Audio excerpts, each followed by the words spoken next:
മുഖ്യമന്ത്രി പല വിഷയങ്ങളിലാണ് പ്രതികരിച്ചത്. ഇന്നത്തെ പ്രചാരണം അത് തീപാർന്ന രീതിയിലേക്ക് കൊണ്ടുപോവുകയാണ് മുഖ്യമന്ത്രി. അടുത്ത 5 ദിവസങ്ങളിലേക്കുള്ള ക്യാമ്പയിന്റെ ഒരു രീതി എന്തായിരിക്കുമെന്നത് ഇപ്പോൾ സെറ്റ് ചെയ്യുകയാണോ മുഖ്യമന്ത്രി എന്ന് തോന്നിപ്പിക്കുന്ന പ്രതികരണമാണത്.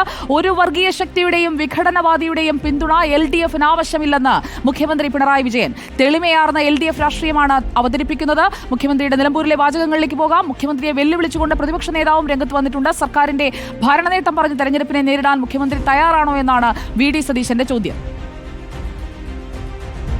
ഒരു വിഘടന ശക്തിയുടെയും ഒരു വിഭാഗീയ ശക്തിയുടെയും ഒരു വർഗീയ ശക്തിയുടെയും പിന്തുണയോ ആശീർവാദമോ LDF-ന് ആവശ്യമില്ല എന്നത് നേരത്തെ തന്നെ ഞങ്ങൾ വ്യക്തമാക്കിയിട്ടുണ്ട്.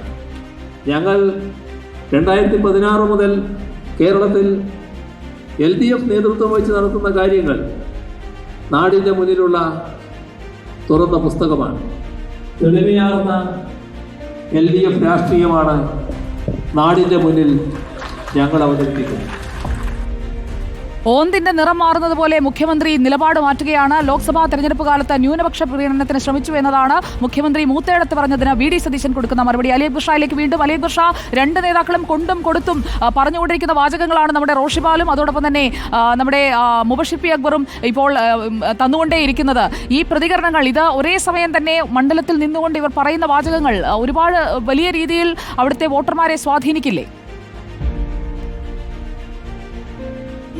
സുജിയ, തീർച്ചയായും അവസാനമായി നിലനിൽക്കുന്ന 5 ദിവസം അത് ഏറ്റവും ഗംഭീരമായി ജനങ്ങളിലേക്ക് എത്തുക എന്നത് തന്നെയാണ് മുന്നണികൾ ശ്രമിച്ചുകൊണ്ടിരിക്കുന്നത്. അതിന്റെ ഭാഗമായി തന്നെ വേണം ഒരു വശത്ത് പ്രതിപക്ഷ നേതാവിന്റെയും മറുവശത്ത് മുഖ്യമന്ത്രിയുടെയും ഈ വാദപ്രതിവാദങ്ങളെ കാണാനും. ഇരുവരും പരസ്പരം ഓരോ വേദിയിലും നൽകുന്ന ആരോപണങ്ങൾക്ക് മറുപടി പറഞ്ഞുകൊണ്ടാണ് അടുത്ത വേദികളിൽ പ്രസംഗം നടത്തുന്നത്. ആ നിലയിൽ തന്നെയാണ് മുഖ്യമന്ത്രി നിലവിൽ ഈ മണ്ഡലത്തിൽ ഇപ്പോൾ നടക്കുന്ന വേദിയിൽ 2ാമത്തെ വേദിയിൽ സംസാരിച്ചുകൊണ്ടിരിക്കുന്നതും. ഈ പറഞ്ഞതുപോലെ ജമാഅത്തെ ഇസ്ലാമി വിഷയവും അതുപോലെ തന്നെ PDP പിന്തുണയും ആദ്യഘട്ടം മുതൽ പരസ്പരം ഇരു മുന്നണികളും ഉന്നയിച്ചുകൊണ്ട് വന്നതാണ്. പിന്നീട് ഈ ജമാഅത്തെ ഇസ്ലാമിയുടെ പിന്തുണ വലിയ രീതിയിൽ ചോദ്യം ചെയ്യപ്പെടുന്ന സാഹചര്യത്തിലേക്ക് UDF മുന്നണി എത്തി. അതിനെ കൃത്യമായി ഫോക്കസ് ചെയ്തുകൊണ്ട് തന്നെയുള്ള പ്രചാരണമാണ് LDF-ന്റെ ഭാഗത്തുനിന്നുണ്ടായത്. പിന്നീട് മുഖ്യമന്ത്രി മണ്ഡലത്തിൽ ക്യാമ്പ് ചെയ്യുമ്പോഴും അതേ വിഷയം തന്നെ ഫോക്കസ് ചെയ്യുമ്പോൾ സ്വാഭാവികമായും വരുന്ന 5 ദിവസത്തെ പ്രചാരണ പരിപാടികൾ ഏത് നിലയിലായിരിക്കും എന്നതിന്റെ കൃത്യമായ സൂചനയാണ് ഈ ഘട്ടത്തിൽ നൽകിക്കൊണ്ടിരിക്കുന്നത്.